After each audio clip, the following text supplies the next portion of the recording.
Poème numéro 135. Ô temps d'une rose! Dans la légère fraîcheur de l'aube aux langueurs estivales, à ses charmes exposés loin du vacarme, sur sa tige si fanfaronne, remarque cette fière rose qui bourgeonne. Ainsi en va-t-il du temps, éternel devenir inquiétant, cruel, il force choses et gens à changer d'état, engageant dans ces cycles leur destinée, avant qu'elle ne soit ruinée.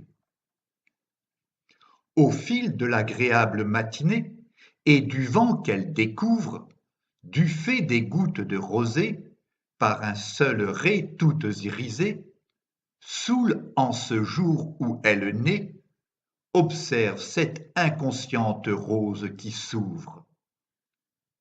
Ainsi en va-t-il du temps, éternel devenir inquiétant, cruel, il force choses et gens à changer d'état, engageant dans ces cycles leur destinée, avant qu'elle ne soit ruinée.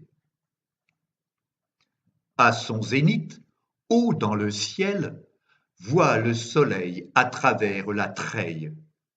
Sous la puissance de ses rayons, ardents et vifs, brûlants aiguillons, poussés par quelque force inouïe, admire cette gracieuse rose qui s'épanouit. Ainsi en va-t-il du temps, éternel devenir inquiétant, cruel, il force choses et gens à changer d'état, engageant dans ces cycles leur destinée, avant qu'elle ne soit ruinée. Et, quand vient enfin le soir, crépuscule haï des profanes, en un flamboiement dernier, sans son bref destin le renier, à se sentir flétrir dans le noir, pleins alors cette impavide rose qui se fane.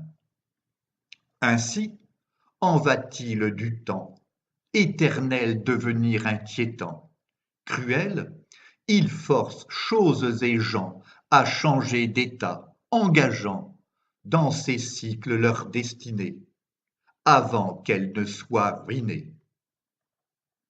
Puis, dès que la soudaine nuit s'impose, étouffant les bruits, heureuse du destin accompli, sans penser au moindre repli, ses pétales chus, là, sans heurts, pleurent à jamais cette fugace rose qui meurt.